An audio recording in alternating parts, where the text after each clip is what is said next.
you, but you're never gonna be me. Look the other way, what I'm doing ain't easy. Bloody hands stained from the people who deceive me. Muddy hands break through the chains, go free me. People like sheep move feet, hurt it easy. You don't wanna be fast asleep when they scheming. Better stand tall, ready for a fight, believe me. When they try the chains, you can say no, free me. So he's been looking. Hello, everyone, and welcome once again to another edition of the Geek Gauntlet podcast. I'm your host, Mr. William D. Morgan, and we got a lot to talk about today. And I got a cast of thousands with me. But first, let me go ahead and bring on, she is our resident cosplay and TikTok queen. Let me bring Kat on. Kat, what's up?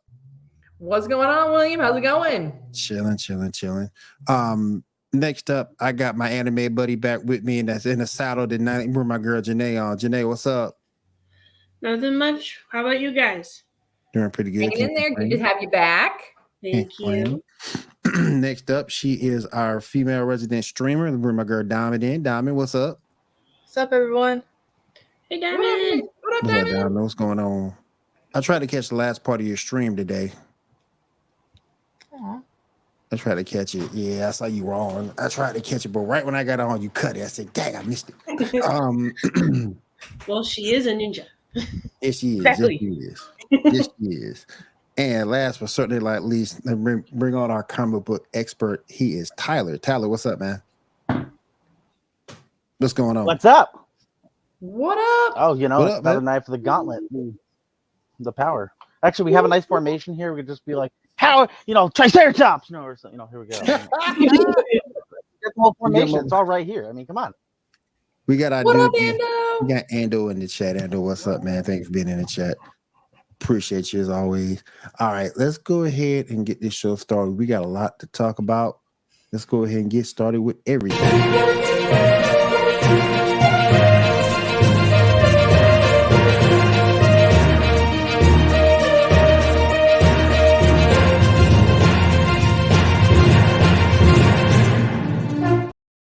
I got a question. Should we go ahead and get the bad stuff out the way first?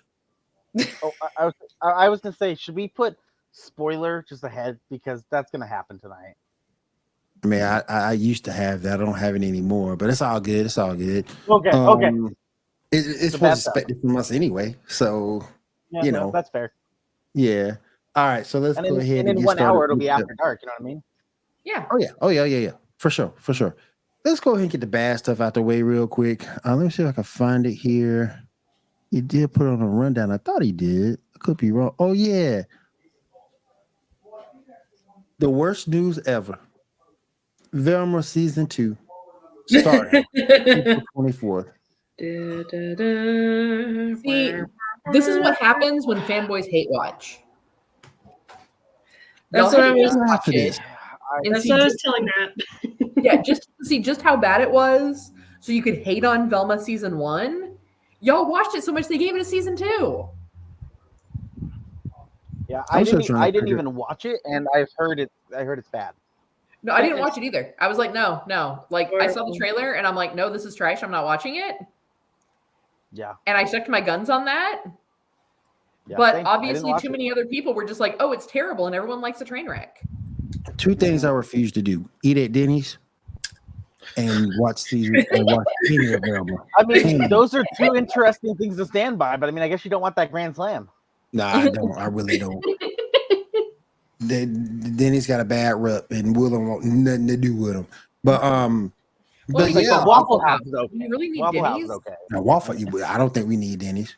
I really don't think we do. Between IHOP, Huddle House, I don't think we need them. Waffle House. I don't think we need Denny's. I really don't think we do. That's my take of the night. But anyway, I'm shocked. Slogan, cancel Denny's. But I'm shocked that this got a season. We were all shocked they got season 1. Now you're doing another one? That's what hate watching does.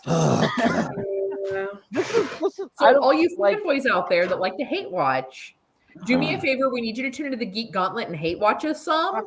Hate watch us. No, I'm gonna go to a convention now. Hate watch Okay. us. Yes. I agree. I mean, tune on in and hate watch us every week, just so you can be angry about I don't know, William not liking Denny's or I don't. Yeah. 90% of what comes out of my mouth. I mean, Kat, are you But- saying that we need to get on the incel side of TikTok? Is that what you're saying we need to get on? That's what I'm hearing. I We need mean, to get on the if we're not incel there side of already, TikTok. I mean, Yeah. If we're not there already, we might as well just go ahead and make the full blown transition. I mean, but regardless, haters are still engagement. I mean, there we go. True. But I'm so We'll disappointed. just start putting hashtag woke at the end of every podcast and it'll work. Hashtag woke. Doing this on the Geek Gauntlet It'll be podcast, Geek and that it Woke just Gauntlet. hashtag woke.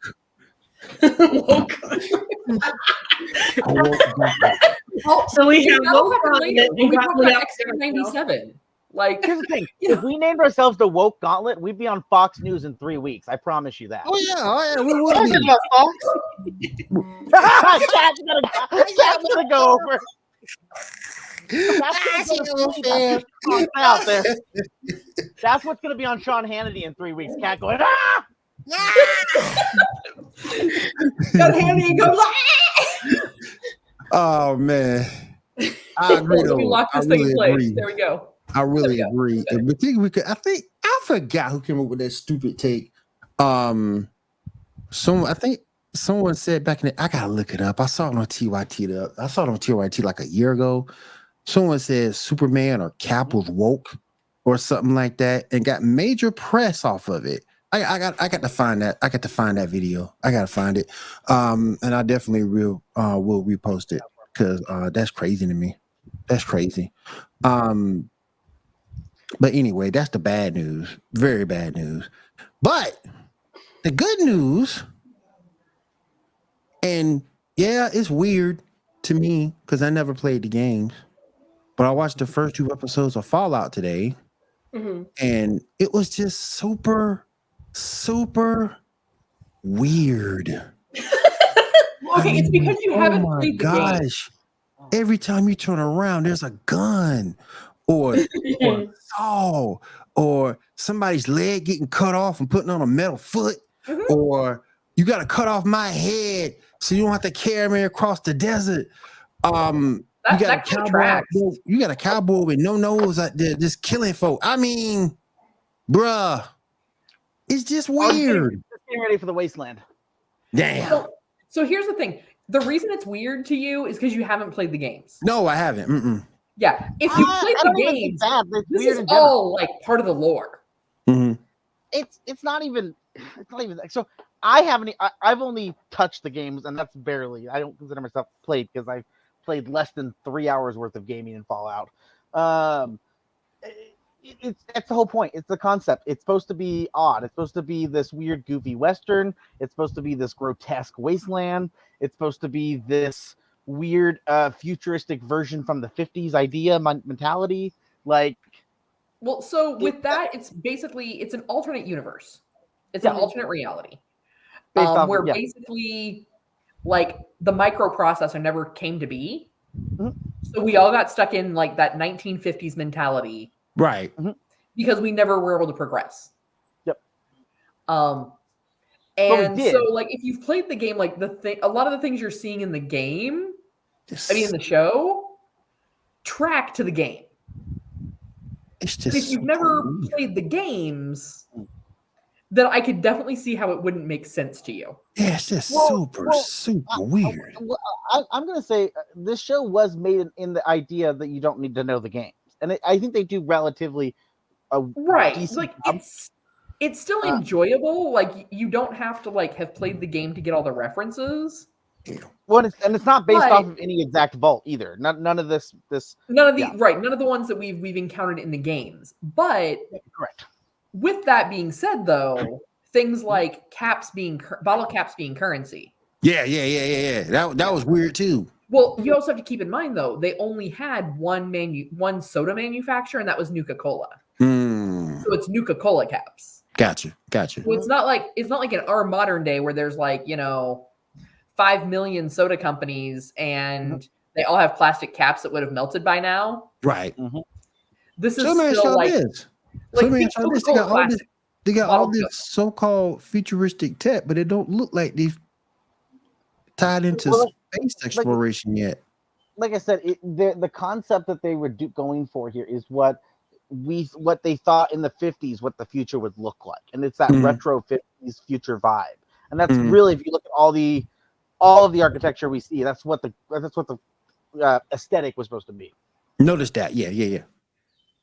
But still, though, it was just weird to watch. I got to get into episode 3, but it was just weird to watch. I just finished it about 20 minutes ago. I mean, because you saw the wedding, and it's like everything's all good, everything's all hunky dory. Then all of a sudden, business really picked up. Yeah, it really picked up. She killed old boy, or you thought she killed old boy. He comes back, and the dad kills him. It's just weird. And then for the fact that she's never been outside, like, bruh, it's like the mole man and the mole man from Marvel with his mole people. It's like, you've never been outside? Bruh. Because in their world, it's not safe. Like, there's, like, and part of the reason, since we're kind of getting into that right now, part of the reason why it wouldn't have dawned on them that, like, me as an person who's been out in the world, knowing how Vault 33 is, as soon as I would have seen the folks from Vault 32, like, something to me immediately was off. I was, and then, like, as it started panning through them, like, it was more than just their mannerisms. Like, I was like, wait a minute, like, something's not right here, because all the people in the vault, they're unfortunately, they've been kind of sheltered from what it's really like out there right now in the wasteland. Right. And,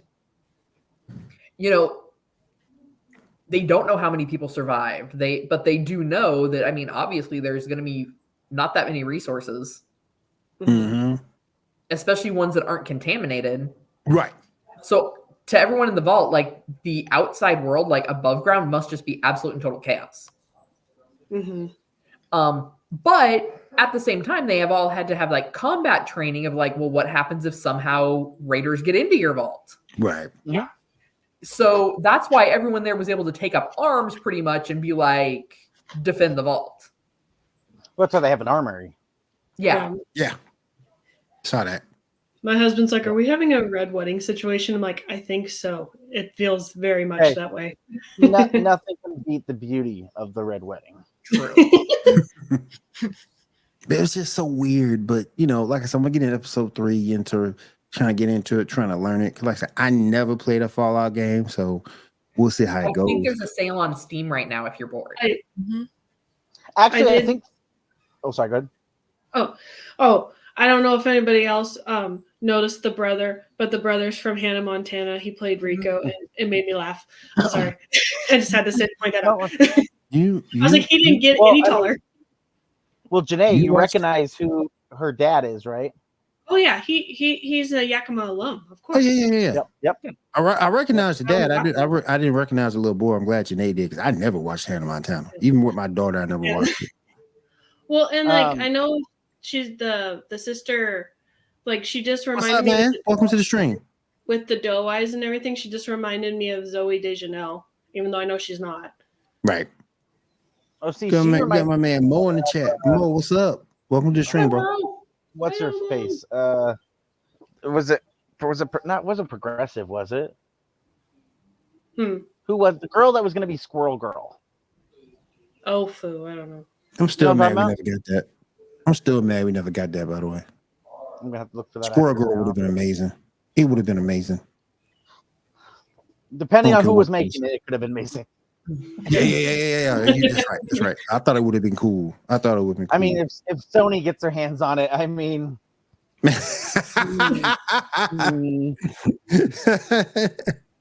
And then she got bit by a squirrel. all the powers of the squirrel.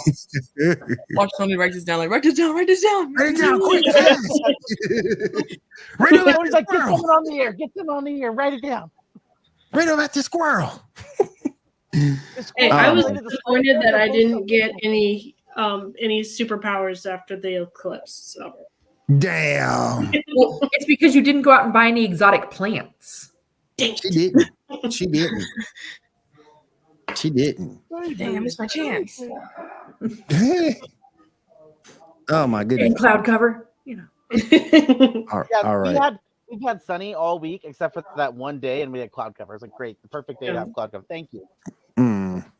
All right, let's go ahead and move into. Man, I don't know if we really want to talk about it, but we go ahead and talk about it. Let's move into the new episode 5 of the X-Men series. Ooh, mad. I kind of stopped watching after episode 3, so I'm badass, but mad. What did you just say? I stopped watching after episode 3. I'm sorry. And you know what?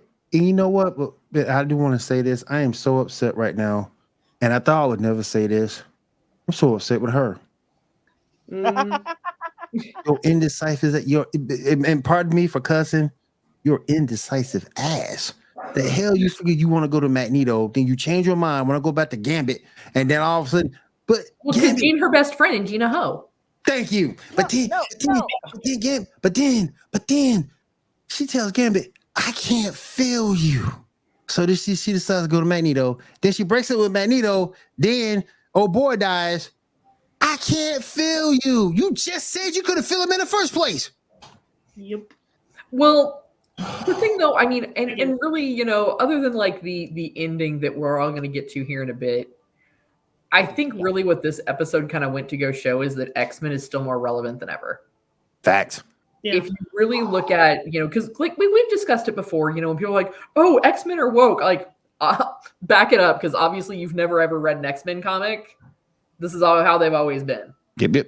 But I mean, like right now, we've got countries that are fighting to try and get into the United Nations, and other countries don't want to let them in. Mm-hmm. And really, that's what Genosha represents, is like the underdog. So I think it still goes to show that X-Men is, even though they're doing it X-Men 97, the stories and the lessons that those comics teach you are still relevant even in today's society. Yeah. Facts. But, you know, I'm just going to say that, you know, Jean Grey rubbed off on Rogue and Chia Ho.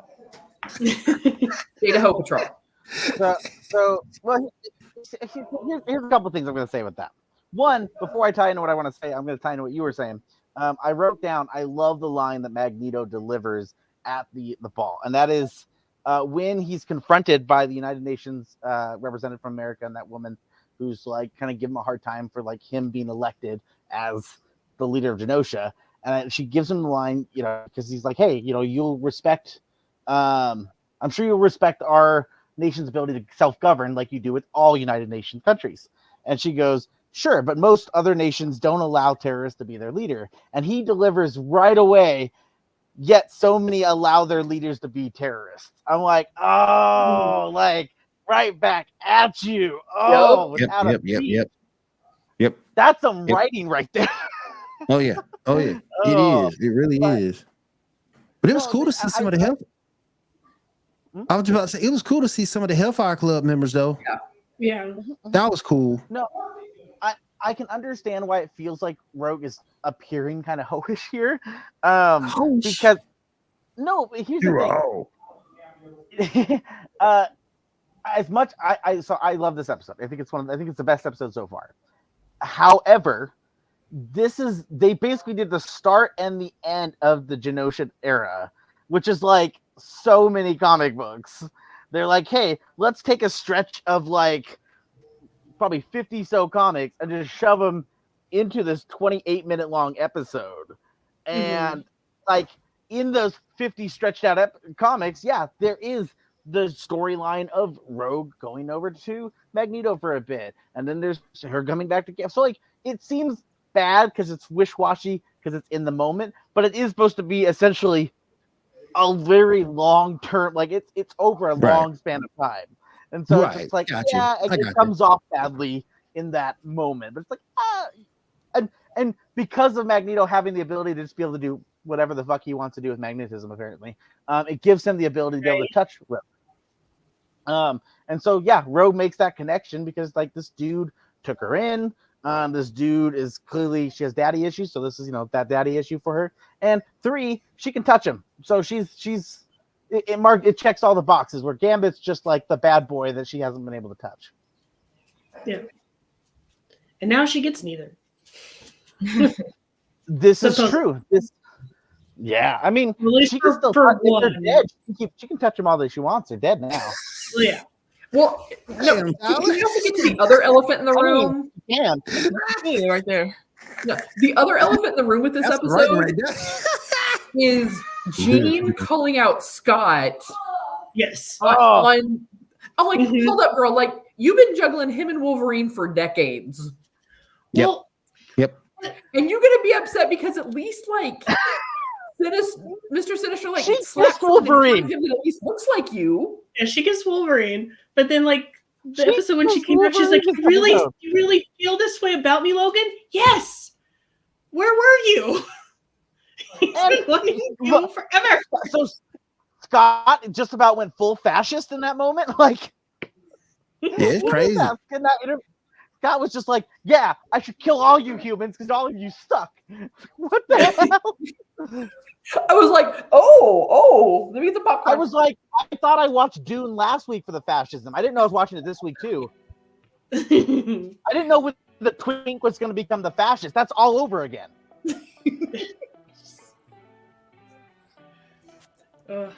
It's crazy. There's a lot to unpack in this episode, though. Like, this episode was steamy as hell because of all of the like closeness with Rogue, with Magneto, with Jean, with just so close. And then the fact that you get that emotional storyline that we see between Gambit, between Magneto, between Rogue, with all of Genosha. Oh my gosh, this that moment when Cable gets to meet his mom, even though it's technically kind of already happened, depending on how you want to look at the timeline. But being able to sit there and see each other, that moment, like, and then basically, as far as we're aware, Madame Pryor's dead, theoretically. Yeah. And so, like, that's just, oh my God, emotional. It was a good, it was a good episode, a sad episode, but a good episode. I know a lot of people want to know, are we going to get these people back? So we have to wait till the next episode to see. There's another rumor too that after this, Storm is supposed to get her powers back. So I hope that happens because I miss Storm. I miss her. So hopefully she can come back with her powers. Yeah, she already yelled at worst case scenario, they all fall through a portal and Gambit's alive again. It's fine. Yes, please. That's how comics work. Yes. What I love is how Gambit, like, they did a good job in this scenario because Gambit has always been this character who has always just seen himself as a thief, not good enough to be a hero per se. And Gambit has also had issues where he's felt like he hasn't done enough to help people, but he never shows that on the surface level. You always know that's something underneath. And the fact that he rides in and saves the day multiple times. He's the one who jumps in and saves the Morlocks. He's the one who pushes Rogue out of the way from basically killing herself. He's the one who sacrifices himself to blow up the Wild Sentinel. Like this, like he was the hero that he himself never thought he could be. Yeah, that scene. I'm not even a big Gambit fan, and this was like a good showing for him. When he got stabbed, I was like, oh, he's gonna light him up. He is not done yet. He's going to light that sumbitch up. My name's Gambit. Don't forget it, or I love it when he said that in the original when they first were fighting the Morlocks and stuff, and then they reiterate that. Well, for him to save the Morlocks, I thought that was a nice touch. Still angry about it. Very angry that they took away one of my favorite characters. So I actually want to make one little joke, and this is only because I don't entirely remember how his powers work, but Leech. Leech is in this episode quite a bit. And as far as I was aware, Leech, his main power is that he takes away other people's powers by anyone who's close to him.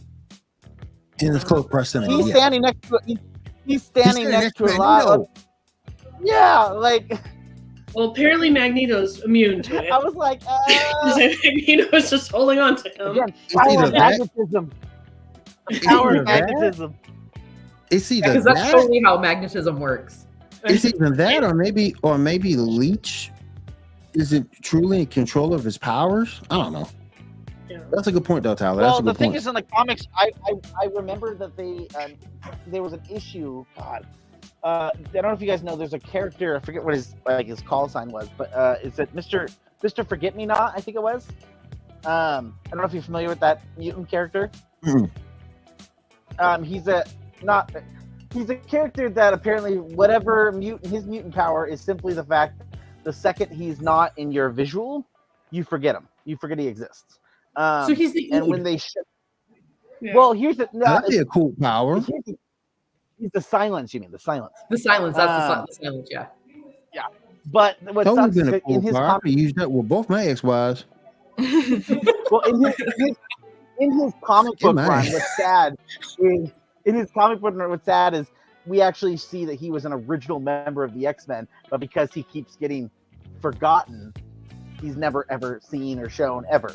And in the comics, they make a joke by putting him next to Leech because Leech can remember him because his power is useless around Leech. And so, like, I can have a conversation with somebody, and Leech is like, "Yeah, hi." That's kind of cool. That's kind of cool. I don't know. All right, let's go ahead and move on over. And I'm not sure if Shaw meant last week's episode, because I thought last week it was done. Invincible. I thought last week's episode was the last. There was a new one this week. Yep. Did I get a chance to catch it? Who caught it? I did. Okay. What was going on with it? So, in the last episode, you would have remembered that basically he calls home and some man answers the phone. Yes. Remember that. And it's his mom and his little brother. That man.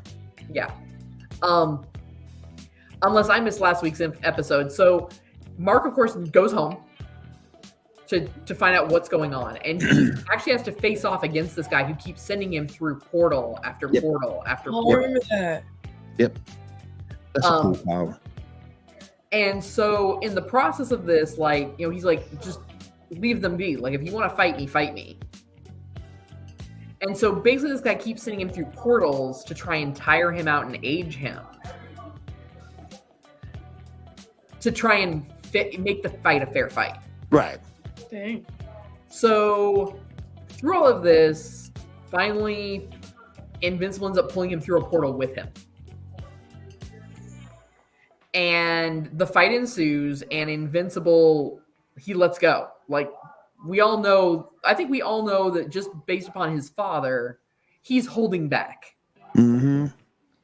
Well, this time he doesn't. And it's kind of that moment where he has to accept that he's done something that he didn't think he was capable of. Now, the other problem with this is that means, therefore, he is stuck in whatever time he's now fallen into, whatever universe. Right. He is found by the Guardians, a much older version of the Guardians, who now have, like, time travel and portal travel, et cetera, and they send him back to his time. Yep. Mm-hmm. Where he's kind of, like, struggling with what he's done, for starters. He's struggling with the fact that he, like, am I just like my dad? Like, you know, I've just done this terrible thing. Mm-hmm. You also get to see Alan and Omni-Man are both now in a Viltrumite prison. Yep. Because he meant to get caught. Yeah. Trying to think what else happened in this episode. Unless that was last week's episode and I just missed it, and that was last week. Like, Yeah, I'm late to the party then, so that might be the last one. Yeah, that's it. Okay, I just want to be sure because it's on the list. I just want. What I thought last week was over, but that brings up a whole different dynamic because, and I can't wait for the next season because if the next season goes off the way of the comics, Omni-Man ends up dying. So I need to reread this. He gets in a battle with the Viltrumites and they damage his heart. So we'll see if that comes to fruition. But I thought that episode was a good episode. Mark to me just got, and I get his age or whatnot, but to me he's still just tied up, man. Because at some point you got to do what you got to do for your fam. and it's like, old girl got her arm broke, and it's like, you touch my mama like that. Who? Yeah. Who? No, we don't play that. No, we don't play that when it comes to mom. So nah, man. I'm gonna need more to let that go and do what you got to do. Now, take to the point of kill him. I don't know, but you beat that ass. You beat that ass. With that though, the guy kind of like egged him on, like, "Hey, I've been training to be strong." So it's like one thing he says, like, I thought he was strong enough, right?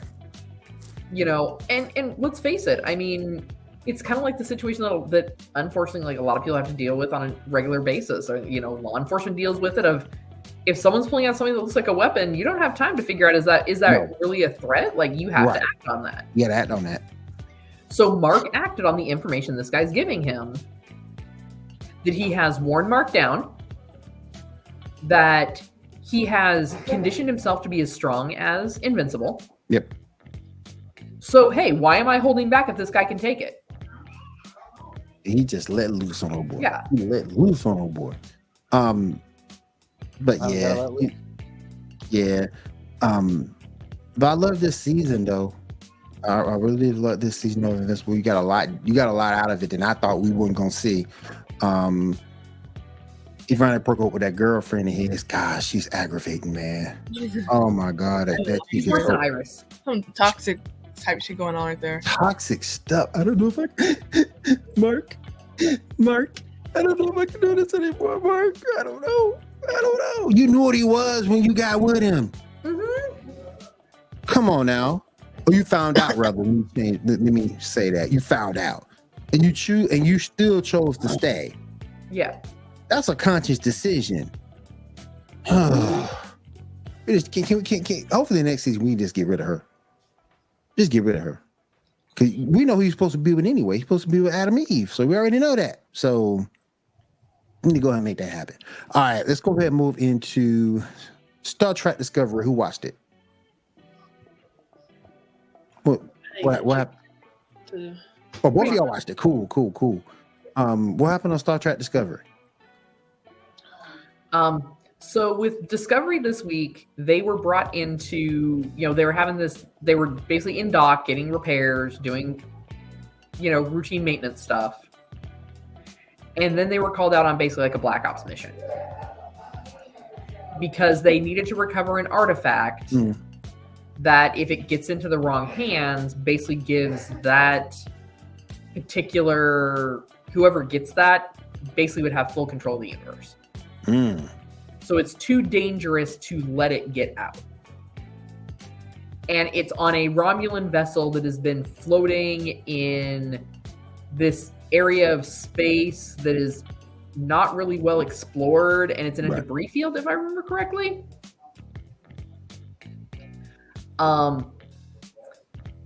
The only thing is, of course, because it's a debris field, that means that you still have pirates and scavengers, etc., that are going through those areas. Right. And a team of scavengers gets there before they do. And they're kind of bad news. And they manage to, because of course, obviously if Starfleet's looking for something, that's a big deal. Yes. So that kind of tipped off some of these other pirates of like, well, hey, if Starfleet's in the area, maybe we need to go check this out. And this team was able to defeat like all of the alarms, the traps, the booby traps, etc., to get to this artifact. And come on, guys, help me out here. Well, I have a spiel that I want to say, but I don't want to cut you off. So I want to let. No, go for it. Okay, sure. I'm giving synopsis. You go for it. Okay. For people who don't know, this is the final season of Star Trek Discovery. This is the 5th and final season. And so I think to start off, I think this series is gonna go buck wild for their final season, because why the fuck not? I'm not the biggest Star Trek Discovery fan out there. I have enjoyed quite a bit of Star Trek Discovery since it's come out. Right. But for me, it has gone up and down. It's had some dips where it's like, I'm not super interested. But I want to give a shout out to Discovery tonight. If you guys are willing to go with me on this little mini journey here. Okay. Star Trek Discovery came out in 2017, and it was the first Star Trek TV series since Star Trek Enterprise, which had been well over a decade. So when they first announced that the series was coming out, it was already getting some backlash. It was like, oh, well, we're going to have a female-led team. Oh, that's bad. We're going to have a ship that's not going to be Star Trek Enterprise. Oh, no, that's bad. Despite having several, like Voyager, Deep Space Nine, whatever. But there was so much hate that was coming for this series. And then it came out. This show ends up becoming the flagship for Paramount, because also this was them trying to use people to get them on Paramount Plus. Paramount Plus was just coming out because they had CBS All Access, and they were sliding into Paramount Plus, and they were like, hey, this will be our ticket in. Paramount, since the dawn of time, has been treating Star Trek as its redheaded stepchild. Whenever it can make them money, they're super excited to promote it. The second it doesn't make them the money they want, they're happy to can it and call it trash because Paramount sucks. But the thing is with Star Trek Discovery, as basically since 2017, since its birth, it has been a punching bag for everyone, for the community. And I hate that it has been that way because of Star Trek Discovery, it's been a catalyst. What has come out since then? We've had Star Trek Prodigy on Nickelodeon and Paramount Plus, which was a children's program that ended up actually being kind of good. So much good that Netflix is picking it up to do season 2 because it may be a kid show, but it's also a Star Trek show. It's pretty good. You have Star Trek Lower Decks, which is an adult animated cartoon that has proven to be pretty phenomenal. You had Star Trek Strange New Worlds, which has had 2 seasons, and it has proven to just kick ass in every aspect of its existence. It's just, it's amazing. You had Star Trek Picard, which has basically been fan service, and guess what? It worked for everyone because everyone was excited. They jumped in. They were, this is every fan service you can think of. That's what they gave you for Picard. I still joke that Picard season 1 was just created to sell wine, but hey, that's me. It was. My pitch was that someone came to Jon Stewart. I can't speak tonight. They came to him and they were like, hey, what are you doing? He's like, well, I want to sell some wine. And they're like, well, how do you want to do it? He's like, I don't know. What should I do? And they go, you could make a Star Trek show. And he's like, how do I do that? How do I sell wine with a Star Trek show? We're going to have your chateau in every episode. Make it so. That's season 1 right there, guys. I'm sorry, it was. If you're saying it's not, you're kidding yourself. But also, we're getting later next year the Star Trek Section 31 film that has also spin off from the Discovery show. There is also been this push for the Star Trek Legacy show, which hasn't really made it into development yet, but there's scripts written. People are really itching for it. It's a spin-off coming from Picard. And then right now in development, they are working on Starfleet Academy, which I think is going to come out next year. So there has been a plethora of Star Trek. Like Paramount has become the Star Trek Central because of this explosion of Star Trek geek fandom. And the thing is most of these other programs, sure, they've had, fanboys are going to be whiny and cry all the time. But for the most part, the majority of these shows have been welcomed with open arms and gratitude. But Discovery, since its origin, keeps being the punching bag. It keeps getting beaten to hell. Because the second they do something that's not the normal Star Trek, the second they do something that's maybe not as entertaining as everything else, people are quick to be like, Discovery's trash, it sucks. And you know what? I feel bad because, again, without Discovery, all these other shows would not be here. Without Discovery's power that they created, everything else would not be here. Hell, I would argue, Michelle Yeoh, is that right? How you say it? She's a queen. She's a god. Love her. She's wonderful. She was a queen long before Star Trek. But the problem is she wasn't seen for a very long time. She was a background character, a supporting character. No one ever cared. Like, I hate that she wasn't getting the limelight she deserved. And Star Trek Discovery gave it to her. Now look at her. She is on top of the motherfucking world. because of Star Trek Discovery. And I think she knows that. She's well aware that Star Trek Discovery kickstarted her career when it was kind of dying out, unfortunately. Doug Jones has always kind of, for the most part, been a background character. Besides maybe Hellboy, he's often someone in the background because they don't talk about Doug Jones. He's just a supporting character.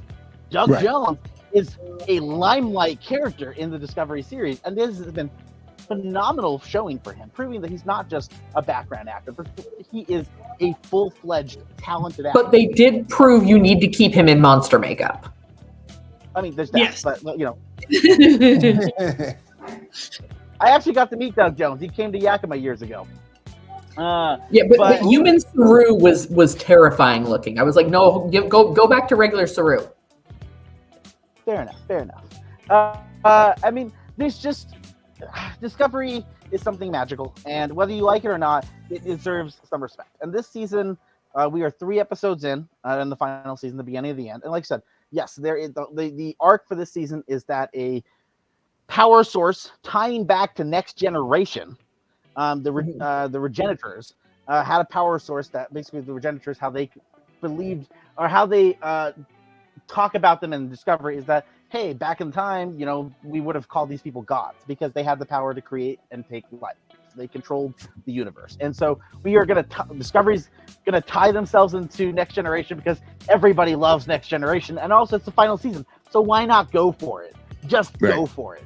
And so they are talking about a power source that got lost 800 years ago. Because remember, guys, Discovery got shot into the future. So they are so far in the future, it doesn't even matter anymore what year it is. But yeah, they are, I think actually though, in that first episode, the R&R time that they have, they're celebrating the 1,000 years of Starfleet. They were getting ready to celebrate that. They were starting that celebration when they got called into the mission. Yep.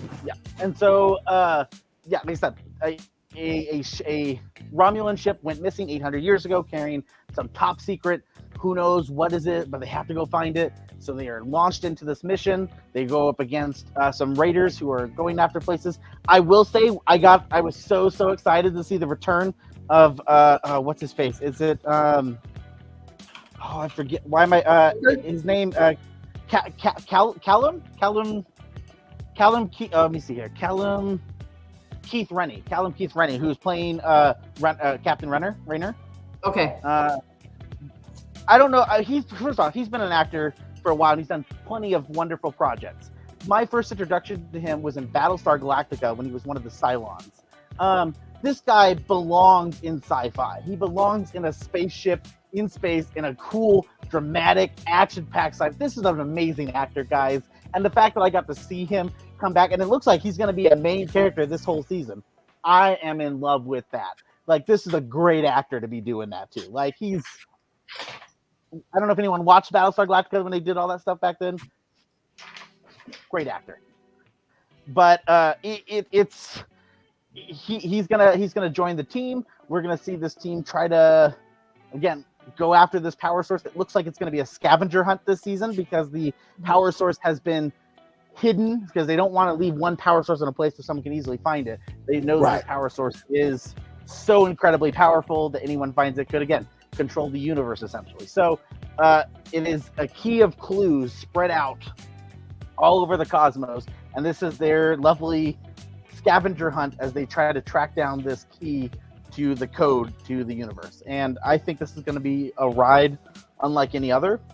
The fact that they've tied it into Next Gen makes me really thinking that there's going to be some kind of cool cameo of some kind. What that looks like, I don't know, but I would not be surprised to see some form of like hologram or some form of like something that ties back to one of the Next Gen characters.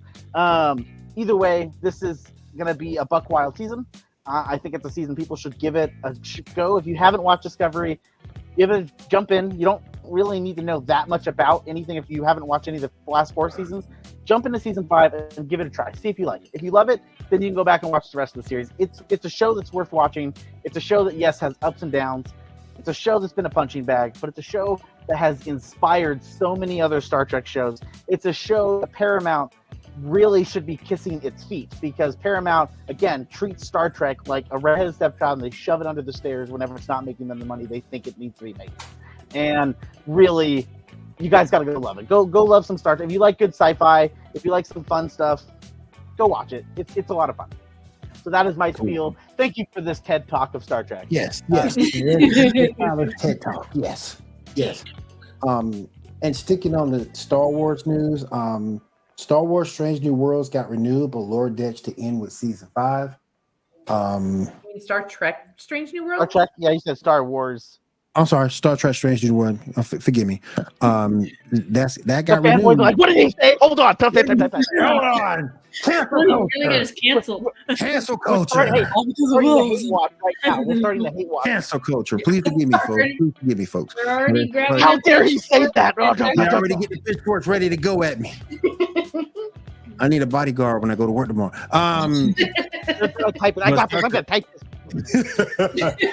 Star Trek Strange New Worlds renewed, but Lord Ditch to end with season 5. What else we got here? Ernie Hudson and talks to play Lucius Fox in the Batman 2. That won't be a bad casting. Be bad. Movie. According to Daniel RPK, Ultraman is indeed the main villain of James Gunn's Superman movie. That's interesting. I like that. I mean, I still don't have high hopes for it, but we'll see how it plays out. I think we only saw Ultraman twice in DC animated. Yeah, because you saw him in the newest one, Crisis on Infinite Earth, and then you saw him last time in a previous movie. So you've only seen him twice in DC animated and never in a movie. Yeah. So let's see how that works. James Gunn can make Scooby-Doo a cult classic at this point. I'm not sure there's much James Gunn can't do. Yeah, but I like Anime. I like Anime being in there. I like that a lot. We got a first look at Cap. I think it's his. Hold on. Bam. Gotta jump over to Rogue again. Rogue real quick. Captain America first look reveals new cap suit and Harrison Ford's Thunderbolt walks. I think this is. I think this is a lie. I think this is Photoshop. I know this has been leaked, but Marvel has been known to leak things that are not real. I think this is fake because the photo doesn't look entirely all there, just because of how they're standing and how they're facing each other looks off-putting. And then also the fact that I still am holding strong. I don't think we're actually going to see Harrison Ford's face. I think we're only going to see Red Hulk. I truly don't think we're going to see Harrison Ford at all. I think we're going to see Red Hulk. And so I've seen this picture online. I don't believe it. I think Marvel is leaking this the same way that they leaked that Funko Pop of Hulk busting out of the Hulkbuster armor that never happened in the movie. Oh, it never leaked. They've been known to do that. They do leak images that never actually happen. I think that's what this is. Because that image, when you look at how they're facing each other, does not look at them. They don't actually look like they're looking at each other. This looks like Photoshop from other scenes or other moments. I mean, I don't know. That haircut's pretty bad. I don't like that. For which one? No. I'm not saying it's not a real picture. I'm just saying is how Anthony Mackie is standing there. It doesn't look like he's actually looking at Harrison Ford, and Harrison Ford doesn't actually look like he's looking at Anthony Mackie. If you look at how their stances, that's true. It looks like it's photoshopped in, and I would not put Marvel past it to leak something like this just to make us think like, oh, this is what we're gonna see, and this is not even a real scene in the movie. Or that's Harrison Ford, but actually, what we're going to see is when he's standing there as Red Hulk. Be interesting. Okay, we got a lot of people getting upset about this. I mean, you don't get mad at me. Julia Gardner will reportedly play an alternate version of the Silver Surfer, taking on the role of Shayla Bat, who was first introduced as Norman Rad's lover in Silver Surfer #1. This potentially confirms the fan theory that Marvel's new Fantastic Four movie is set in an alternate universe of the MCU. Wouldn't be surprised because it would be somebody like Reed Richards to build. I mean, he's built machines to travel across the multiverse. So why not have this whole story be about them in their own universe, and the ending of the movie be them stepping through the gate because maybe their universe is having an incursion event and it's closing, and they have to step through the machine and they enter our universe. Or heck, they step through the machine and they run into Deadpool and he brings them into our universe. Whatever you want to do. I mean, like straight up, if they want to do that, they could. They easily could set this in another universe and have the movie end with them. The cutscene is them sliding into ours. Facts. All right. Let me see if I can find this. Batman versus Spawn animation, picture number 7. There we go. That's cool. That's pretty cool. Yeah, the Batman Spawn comic book was pretty fun. Yeah. Yeah. I mean, you've got 2 creatures of the dark, just one has no problem killing. Yeah. Yeah. And it ain't Well, Batman. I'm saying depending on what version of Batman. I mean, Yeah. I mean, I wish sometimes, in a movie like this, I think Thomas Wayne Batman would be a little bit better, but that's just me. Yeah. I want to know who's voicing Spawn. Ooh. Keith David. Yeah. It has to be him. Yeah, as I was saying, Keith David, bring him back. Yeah. All right. So we've already talked about the terribleness of Velma season 2. So I'm gonna skip that. Janae, what anime news you got for us? I just finished. Hold on, make sure I'm saying the right title. I just finished last week. It's called. Hold on, it's trying to play it for me. It's called The Witch and the Beast. Ooh, And it's pretty. It's really good. that sounds interesting. 12 episodes on Crunchyroll right now. It's dubbed and subbed, so for your viewing pleasure, whichever. I'm now rewatching it in dubs, and it's not too bad.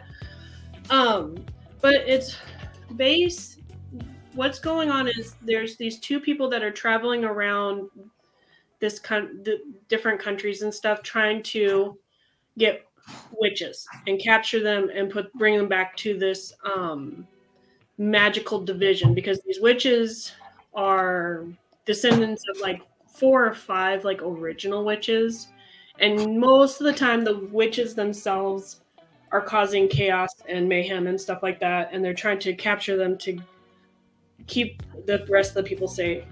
And one of the main guys is a mage, I think that's what they're calling him. And so he can use magic and things like that, but it's quote for good. And then this other person is a girl that's been cursed by a witch, and is very mad because the girl body is not their original form. And so the beginning sequence is like there's only 2 ways to break a witch's curse. One's true love's kiss, and the other is to make a bad witch turn good. Well, in this show, there's actually a 3rd way to, quote, lift the curse, and that's a kiss from a witch.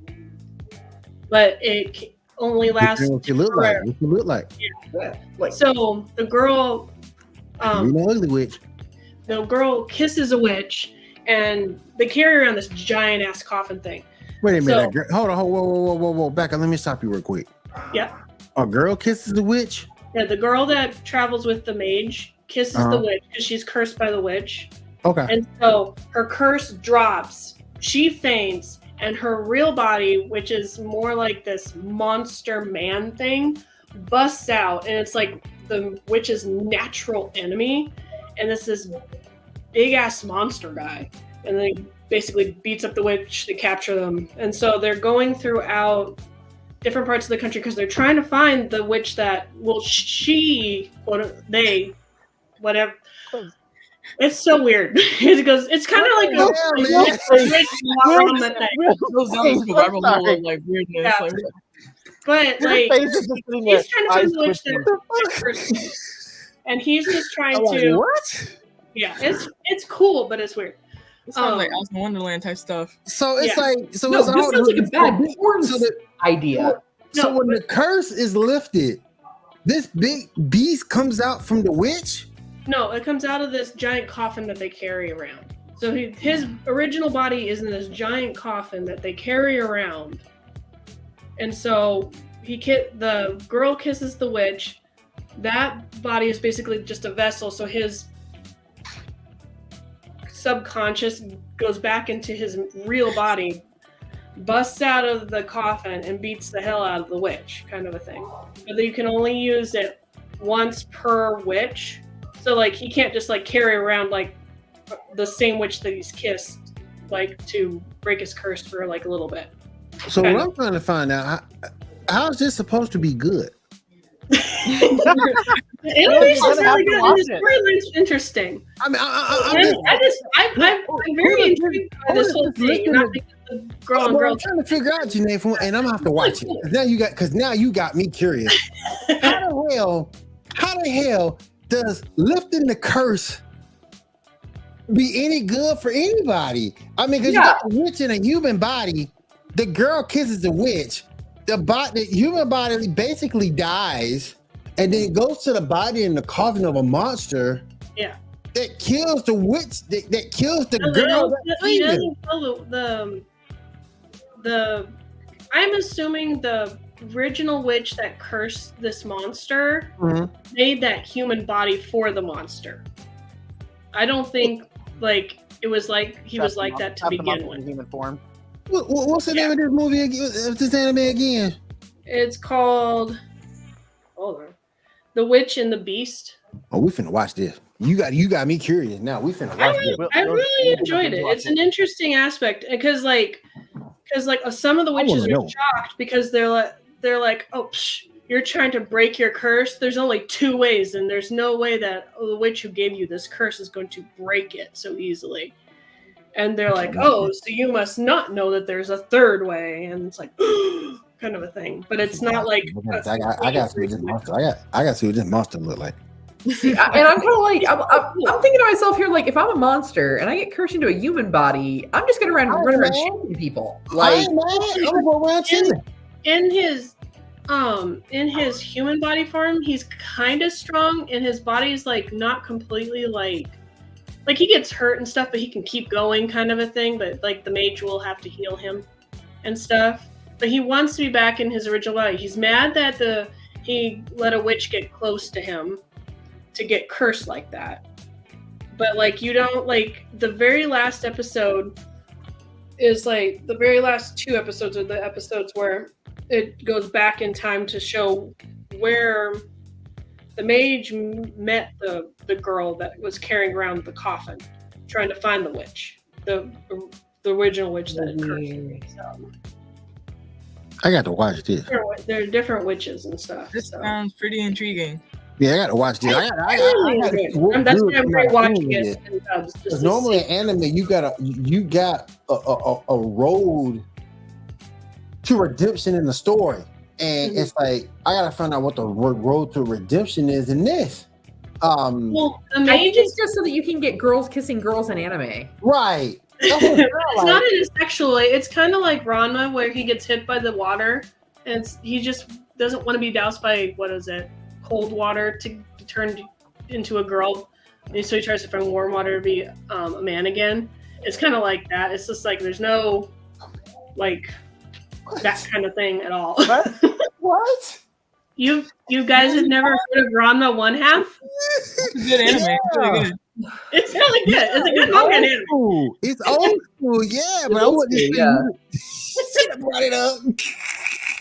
I have all the manga. Like, oh my gosh. I've seen the anime. I was like, yeah, the anime does not do the manga justice, but the manga is so freaking long. It's like I think I have like 30 books. I think it is. It's ridiculous. That's all. What else you got, Janae? Because I got a question for you. That's the one that I'm watching. That it's a newer one that I watch right now, and then another one that kind of reminded me of some D&D stuff, just like Delicious in Dungeon, but this one's different. It's called The Unwanted Undead Adventurer. And this adventurer is trying to like become the most ultimate adventurer, but he's trying his hardest, but it's not a good job. So he was in the dungeon, just trying to level up, and he comes across a dragon. There's not supposed to be a dragon in this dungeon, this very first level that he's just roaming around in, and he dies. But then he wakes up and he's a skeleton, and he's like, what the heck?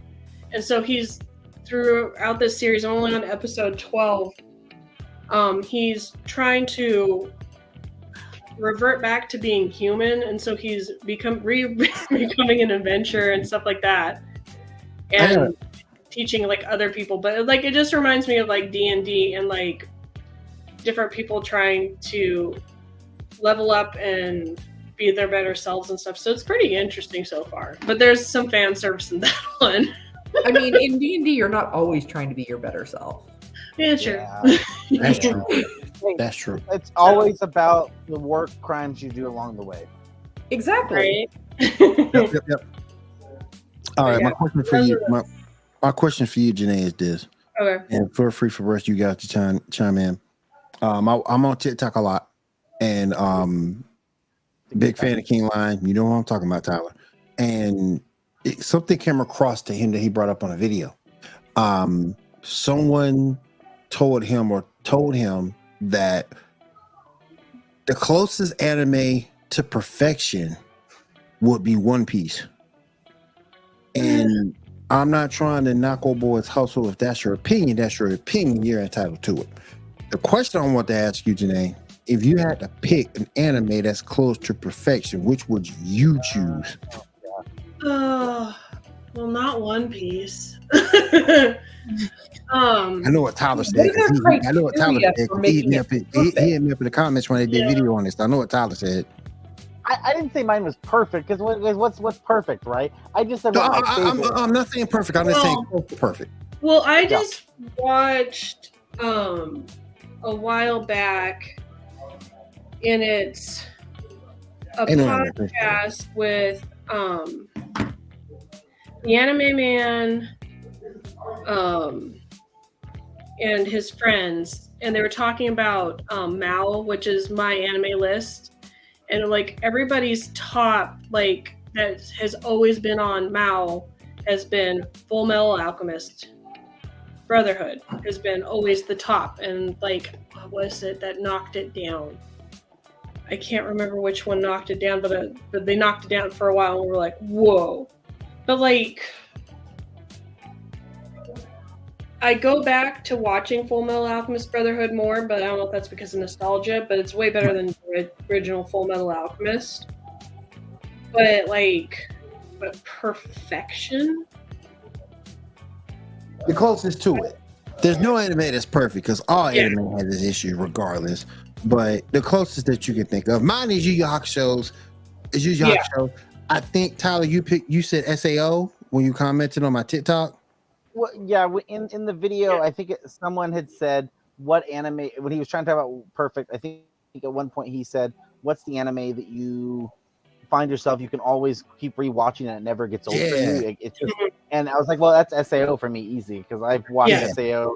Season 1 SAO for me, I've probably rewatched like 10 or 15 times in the last decade. Hell no! First of all, second of all, hell no! I can't get past episode 5. But well, like what I rewatched like lately over and over again, which I talked about the last time I was on the podcast, was Natsume Eugene show, which is Natsume and the Book of Friends, and it's just, I don't know, it's like a comfort. But like another one that we watch a lot is Erased, which is like kind of like not a docuseries, but like a murder mystery kind of show. Right. And then I also go back to like Haikyuu, which is the volleyball anime. It's like, I love Sailor Moon to death, but I haven't been going back to rewatching it because like if I want to be able to rewatch it, I want to rewatch it in the original dubs. But if I want to watch it in subs, then I'm going to have to actually read and watch it. Even though I've seen it a million times, I'd still want to like actually know what they're saying. Kind of. Right. So, see, like I've watched Berserk and Hellsing Yes. And those are two of my go-tos. And then obviously, like, really classy, you got to go back to Akira. Yeah. I feel bad I still have not watched Berserk.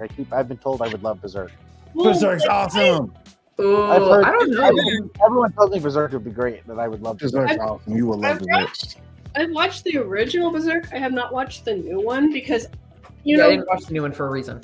Yeah. But I don't like the 3D animation style, and so it's really hard. Like, because some of the anime that I like, me fangirling on J-pop stuff, but right.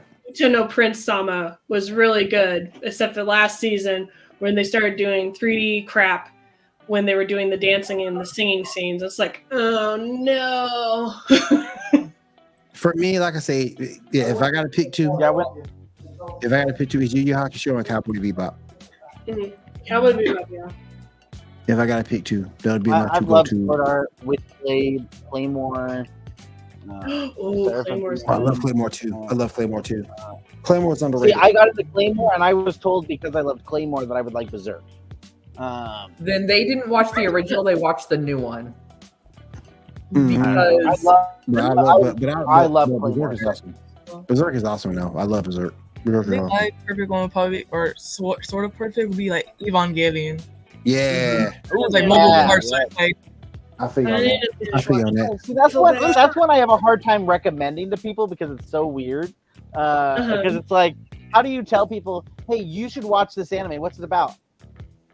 You should just watch it. Just watch it. And Giant Angels. Don't ask the question. Just watch it. You just tell them that there's like multiple parts. They have to find them all. Just find all of them. I'm shocked no one here picked Pokemon. Oh. Oh my gosh, my daughter was so bad. The very best, and it wasn't it.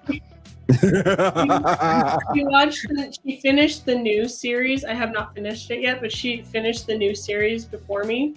And she was so mad that there was only 12 episodes. And we're like, it just came out, so it's not going to give you all 12. I'm like, it's usually seasons start out with 12 episodes, and so then you have to wait. She's like, but the other ones didn't. And she's panicking. I was like, honey, that's because those ones have been out forever, and so that's why all of them are out right now. Mom, where are we sitting at, Mommy? I was so mad. Like, hey, back in my day, we had to wait each week for that. Yes. Yeah. Yes, Lord. Some of the ones on Crunchyroll, you have to wait once a week, and it makes me mad. Back in my day, we had to wait until it finally made it to the States. Right? Hell yeah. Both of them on YouTube, bad quality. Same. Pokemon was I remember the first episode. I had to wait and get it. I had to wait and get it on VHF to watch Tenchi Muyo. The very first episode, I had to freaking wait until it came on VHS. Same thing with Mold Diver. Had to freaking wait until it came out on VHS to watch it. I said, look at this. KO Beast too, even though I hated KO Beast. But yeah, it's crazy. Anything else for us, Janae? I'm trying. Let me look at my watch list. Make sure I didn't miss anything. I was like, I had some anime stuff for you if you don't have any more. I'm trying to. I don't think there's anything else that I have been watching that people might enjoy watching right now. No, I don't have any more. Thank you, Jay. We appreciate you. What you got, Tyler? I was just gonna say two things with anime. One is, who's a Studio Ghibli fan out there? Me. Hopefully everybody, right? Because it's the best. Right now, going on is Ghibli Fest all year long. Go check your local movie theaters because they're playing Studio Ghibli movies at local movie theaters till the end of the year. This month is Spirited Away. I don't know if it's the same everywhere. I'm assuming it is, but this month is Spirited Away, and it ends with like My Neighbor Totoro December. But yeah, you guys, if you want to go see some badass Studio Ghibli on big screen, go check out your local movie theaters. Hopefully you guys got them. But I know at the end of this month, I'm gonna go see Spirited Away in Sunnyside because fuck yeah, Spirited Away on the big screen, hell yeah. So that's cool. The only one I've seen on the big screen was Princess Mononoke. Oh, but that's gonna be on the big screen again too. It was and it was amazing. And it was like the first movie that my brother and I saw together without our parents. They just dropped us off, and we just watched it because they're like, we're not going to watch this because this is anime and you guys are weirdos. It was so cool.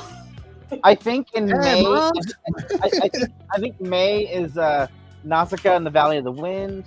I think September, I think, is Howl's Moving Castle.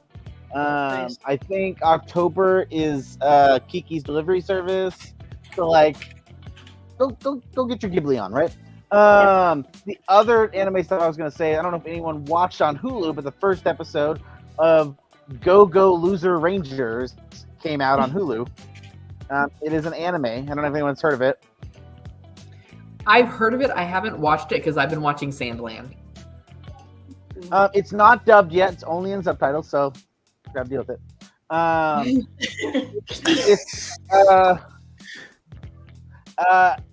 I don't know. It has potential. I don't know how much you guys want to. Do you want me to tell you a little about it, or do you want me to wait to watch it? I don't know. Go ahead. Okay. So far, the premise, it looks like this. It looks like, I think it says, oh God, now I feel bad. I should have wrote it down. I feel like it says like 50 years ago, but maybe it was 30 years ago. Whatever it was, some time ago, monsters, looks like they came to Earth to attack. The local Sentai team, the Sentai Dragon Force, basically killed the monsters and they won. However, there seems to be a weird bargain was made. The henchmen of the monsters didn't die. It seems like they're slightly immortal. They can't really die, but also the henchmen are kind of henchmeny, where they're not all intelligent. And well, I mean, that's kind of what they try to show them as. But basically, every Sunday for the last 30 years, the Monster Army will send a monster down with the henchmen to fight the Sentai Force in the stadium. The Sentai Force will fight the monster and they always win. It's a little insane, but basically the idea is the Sentai heroes that everyone is rooting for, who thinks that they're protecting humanity, they're all a sham because they have it set up that they will always beat the monster because they're only actually fighting the henchmen. And the henchmen have made the agreement that they won't be destroyed by the Super Sentai as long as they continue to show up every Sunday to fight the Sentai. It's recorded. It's like a TV show people can watch. People come to the stadium and people come to the stadium and root them their favorite. Like, yeah, Sentai Red's gonna kill this guy. Yeah, it's really weird. But in the show, we see one of the henchmen is kind of tired of it, kind of tired of losing. He's tired of getting their asses beat to them, and it looks like he's going to maybe try to change the status quo. He wants the world to see that the superheroes that everyone knows is a fraud and a joke, and he wants to take them down. So we'll see if it's any good. It very much is like, if you've watched Super Sentai, if you watch Power Rangers, the idea of every Sunday, the idea of their costumes. Yeah, it's funny, it's lame, it's cheesy, it's corny. It's entertaining. So, I mean, it's only episode 1 so far. We'll see if it gets any better. Or, you know, it's already good so far. We'll just see how it continues the goodness. So, go watch it. It's on Hulu, guys. If you want to give it a try. If you're a fan of Power Rangers and you're a fan of anime, it's fun. All right. Appreciate that, Tyler. Appreciate that, Janae. All right, let's move over to our video game news, and then we'll come back to Tyler for our comic book stuff, and then we'll get on out. Diamond, what video game news you got for us tonight? So, Katsuhiro Harada, the creator of Tekken, posted on X that he retweeted a post from X, someone saying that please add Waffle House to Tekken 8. Oh yeah, I heard that. Just like, I'll be down for that. Put it as a placeholder or something. And they're like, well, tell me all the origins and everything for Waffle House. I'm like, you don't want to know about the origins of this. How people start fights there. Attack. Just start throwing fries and everything. Like use the chair. We're like, chair, give him a chair. Also, oh no, he's got wife beater mode. Dun dun dun dun dun. Like, oh, start hitting with the weird stance of like the 70s, not 70s, the 20s music of like rolling your arms up and put them up. Yeah, basically. Like as soon as you do that, I'm not fighting you. And there needs to be, if you're gonna have Waffle House as one of the sets, you need to have somebody just continuing to eat like it's just Tuesday in the background. You need like a waiter just like walking back and forth. Yeah, the waiter's just like trying to move around them as the fight happening. It's normal. Just like, yeah, that's fine. It's casually fine. Like, oh, if that's the case, I want McDonald's in there also. Hell yeah! One in the background saying your ice cream machine broke.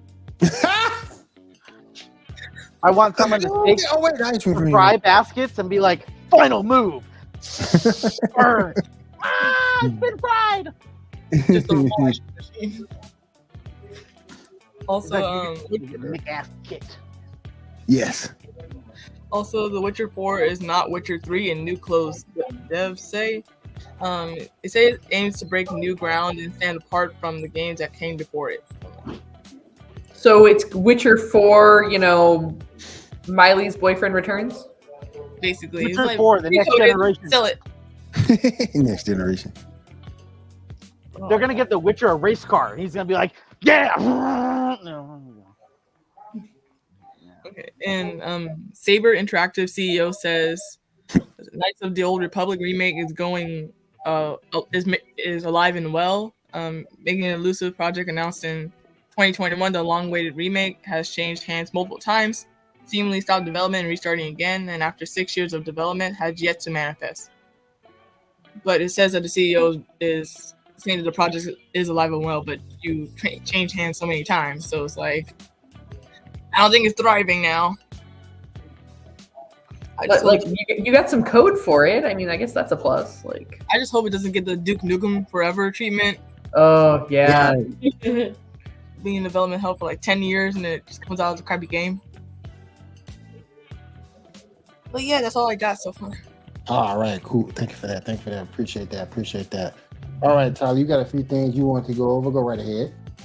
Yeah, we can get some comic book stuff out of the way. Always fun. So, as I've been talking about, last time with comics, one of the big events been going on is the Fall of X. We are finally getting ready to come to a close on that. As we saw in X-Men 97, we got to see the start, the rise, and the fall of the Genoshan era. Well, what's been going on in the comics lately has been the Krakoan era, which is where they get a second island and they fuck it up. But what happens? It's not X-Men unless you get happy because you're like, I get my own nation, we're happy, let's fuck it up. Okay. Anytime the X-Men are happy, you know something's around the corner to fuck it up. But all that says, cherish your happiness because at any moment it can be taken away. There you go. That's what it's all that. That's what it's about. Cherish your happiness because at any time it can be taken away. Whatever your happiness is, cherish it while you got it because it can be taken away. And the X-Men are a perfect example of that. Okay. I mean, unless you're Jean Grey, then you can die and keep coming back. Yeah, unless you're Jean. Yeah. And also, if you're Jean, you can hold on to the bad boy and the twink. You get it all. But because of this Krakoan era ending, it's going to this summer explode into so many new storylines with the ouch, too soon. No.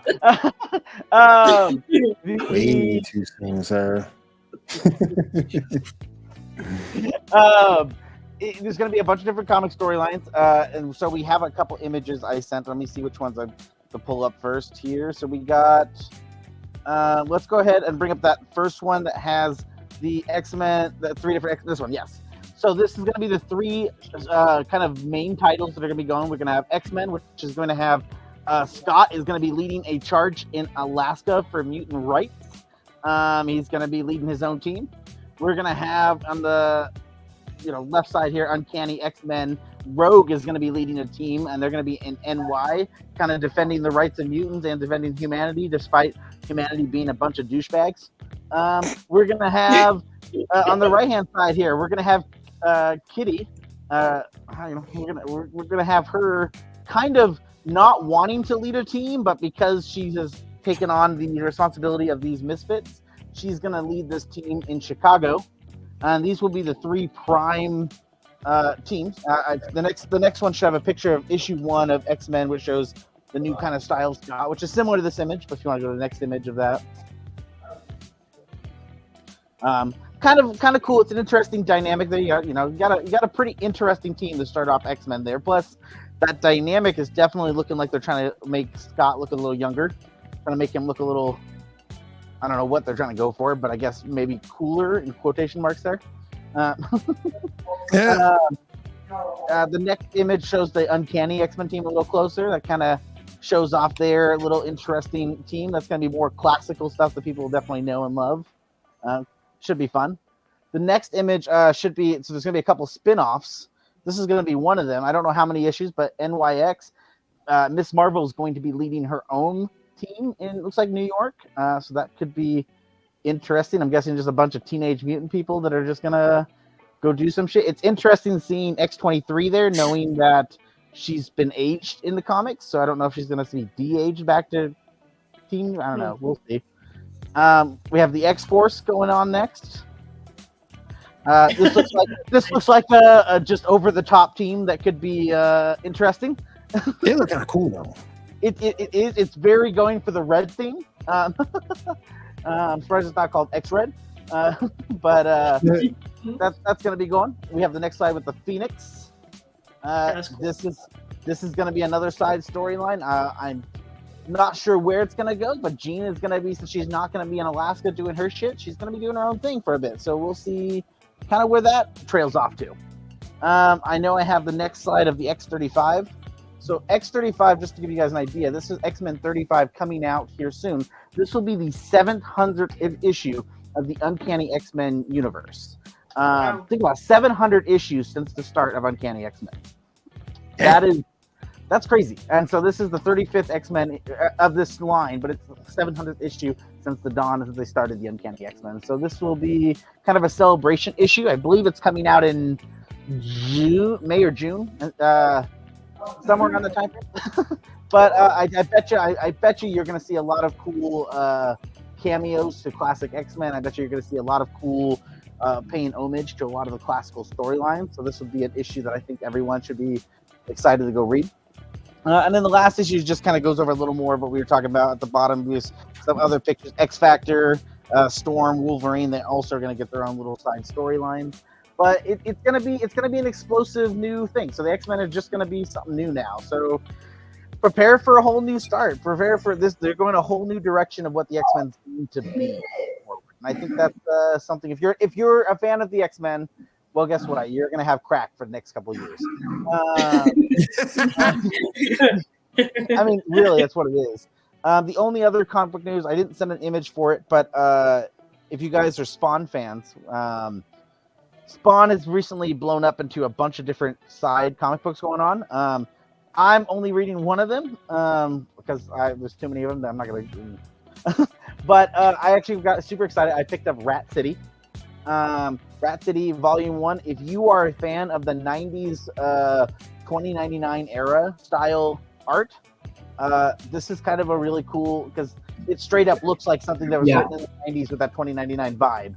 This is the art in there is dope. We picked it up this week. Yeah, the new character is being introduced. He is a character that's 100 years into the future. So it's a whole new storyline, the whole new Spawn. So we're gonna get some cool shit. I will say it's also pretty popular because we gotta make sure we gotta end the night with saying we're woke, right? Because this is actually the first female written Spawn comic ever in the Spawn history. That's cool. And yeah, she has written stuff in Marvel. She wrote, I think she was the person who created, I don't know if you know, Hollow's Eve character that was created last year. She created that character. She's done some other writing for Marvel. She's been a very good, so far her stuff's been very well, people are liking her stuff. So the fact that she gets the right for Spawn and she's the first female writer ever in Spawn, that's pretty incredible. It's something that Spawn's been now. We're coming up on almost 30 years of Spawn, and there's never been a female writer for Spawn. So it's pretty interesting to kind of see that, and I'm here for it. I think it's good. Rat City also is dope as shit. go pick it up, go check it out, and go get your Spawn on. You know what I'm saying? All right, thank you, Tyler. We appreciate that. One thing I did want to get out of the way before we got a couple things I'm going to get out of here before we get out of the way. Teenage Mutant Ninja Turtle movie pick number 8. That could be cool. Yay. Yeah. Now I know the big the issue with this one is people are concerned this is going to be a rated R. And knowing the story of The Last Ronin, you couldn't do that as a PG-13 story. You couldn't. You really couldn't. You really couldn't. You're right about that. You really couldn't. Only rated R would do it justice. Also, Madam Web and Andor both released on Blu-ray April 30th. Oh, yay. I'm so excited. Let me just go get my card and go buy this movie. I'm so excited. Don't do that to Madam Web. I mean, if I wanted to go watch that character be in Tied Up, I'll just go watch 50 Shades of Grey. I mean... Dave Bautista will voice a villain, and singer-songwriter Eric Nam will voice Aang in the first of 3 planned animated Avatar: The Last Airbender movies. They're currently referred to as Aang: The Last Airbender. All right. Okay with that.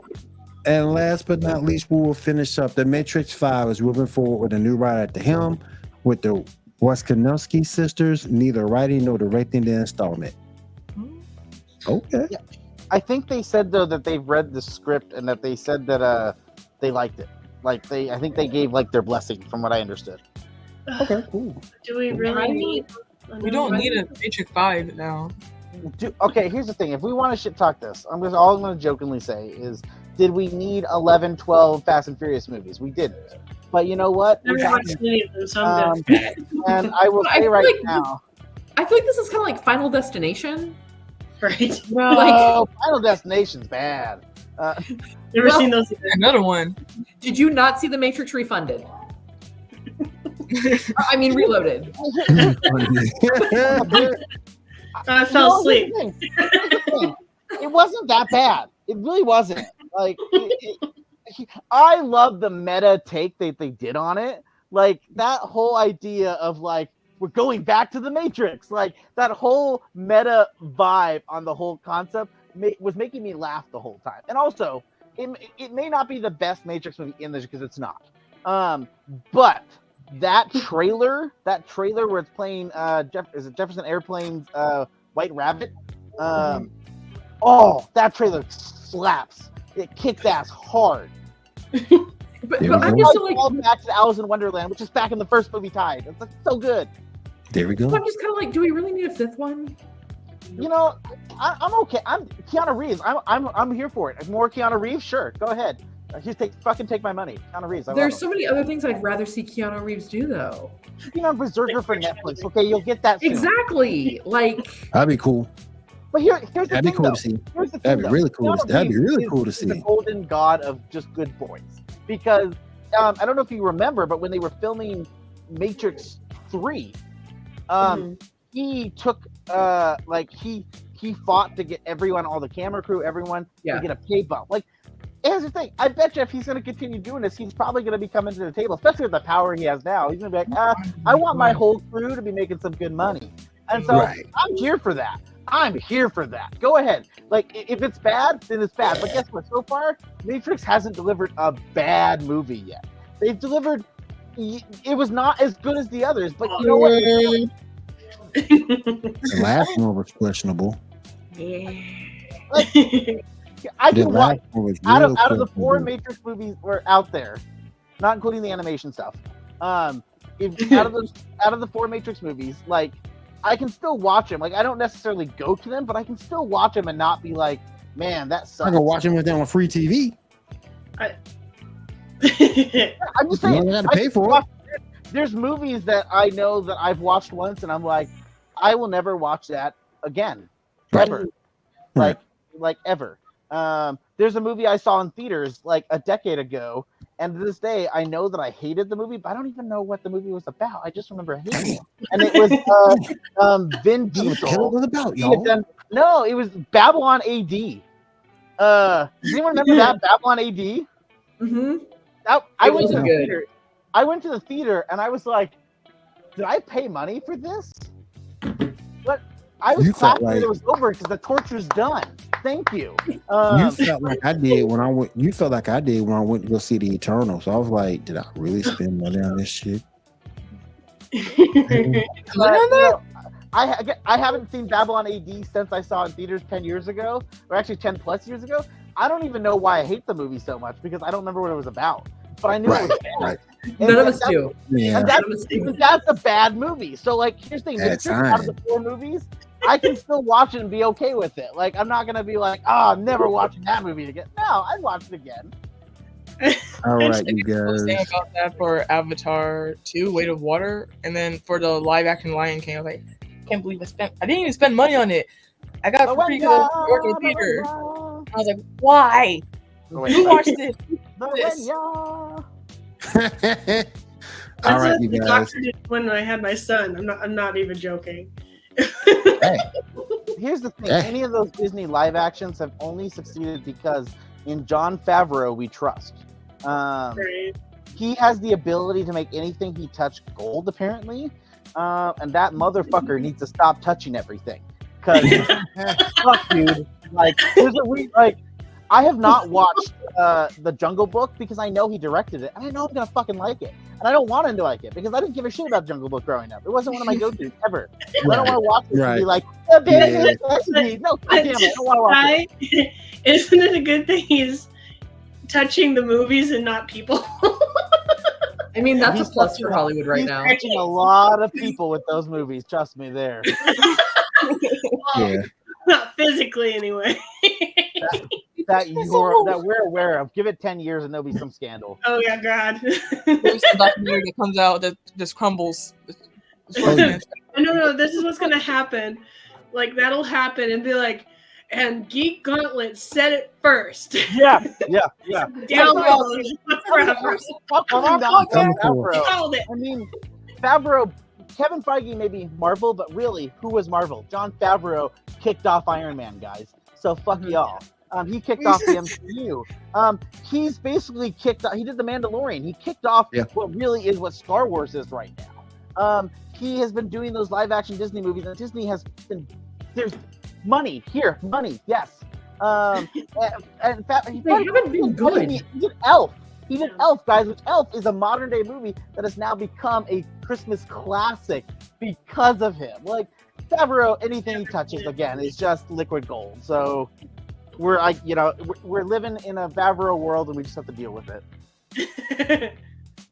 All right, you guys, let's go ahead and wrap this puppy up. Good show tonight. Got a lot out there. Make sure you can breathe. See, holes in the holes so I can breathe. See, we're not doing that tonight, sir. I have work in the morning, sir. We're not doing that tonight. No. All right, let's go ahead and go down. Let's go ahead and go down the road. Tyler, what you got coming up this week, man? Reading comic books, watching, which we didn't talk about tonight, but I'll talk about next week, Alex Rider, because all of you have been sleeping on this show, and it's amazing, so fuck y'all. But we're watching Alex Rider, and like I said, reading comic books, playing some... Oh, and I celebrated that I have a new bed. Everyone who knows that, I got a new bed, so I'm just going to be so excited. What you get the sleep mat? What you get the sleep mattress? I got a mattress, okay? Yay! I have a bed that's not 20 years old. So wait, we're all in the new bed club together because like we just got a new bed too. There you go. There you go, y'all new bed buddies. Hey, we can build forts. Let's There go build bed forts and get a lot of watch horror movies. We're all good. Yes. Yeah, love it. All right. Diamond, what you got going on this week? I'm planning on streaming the rest of Assassin's Creed 3 and a few other games. I just don't know which ones yet. Cool. All right, Kat. Well, over at Geek News Now, we have got a bunch of articles that have come out this last week, which you can check out at geeknewsnow.net. If you like what we do here on The Gauntlet, feel free to go ahead and check out our other shows. On Monday nights, we've got MCU Monday, where right now they are going over X-Men 97. Tuesday night, we're going to have the Sith Dominion with Dr. Dana, who is always talking about the dark side of the Force. So all of you Darksiders, go ahead and tune into that. We just had our new podcast of War of the Stars go up on Wednesday, and it goes up every Wednesday up on Podbean as well as on our YouTube channel, Geek News Now Official. We also are going to have Thursday night, we're going to have Cantina Happy Hour, where they are discussing the Bad Batch. And of course, don't forget to hop on back here next Saturday night to catch us all here at the Gauntlet. Yep. Yeah, get your hate watch on. Get them typing. Get them fanboys. Get them going. Right. And we're gonna finish up with Janae. Janae, what you got going on this week? What you doing? I'm hoping I got my wig Monday, and so I'm hoping to be able to style it for my Black Cat cosplay that I want to do. So that is in on my table that I got that I talked about the other day. My computer's in this room right now, but I'm putting it back onto the table. And then last week, my daughter just finished her hat that she designed. So that's my table's been taken over by everything else but what I want to do. That it was originally intended for, but I'm slowly doing stuff. Now when you get that cosplay together, you gotta come on the show when you get that cosplay together. Yeah, I'm hoping to. Most Cat should also cosplay as Cat, or Cat cosplays as Mary Jane. No, see, we were gonna do the cosplay. It was gonna be Black Cat, and what was the other one? Jackpot. Oh, no, but Janae's just telling me this, so I have to track down a wig. It's that week. No, alternate universe. Spider Noir or whatever it was. Black Spider or whatever. Yeah. Oh, the one that I showed you guys? Yes. Yeah, I'll find her. I'll send it to you guys. I think it's like I'm technically doing that, but I'm styling it for both ones, so I can do Black Cat or that one. So I think it's Night Spider. Night Spider, yes. Night Spider Marvel. Yep. I'm excited. There we go. All right, you guys. I want to say thank you to everybody who joined us tonight. We do appreciate you for joining us. And we'll be back here next week, same bat time, same bat channel. For myself and all the crew, we'll see you again next week. Have a good week. Have a safe week. And take care. Later, guys. Stay away from radiation.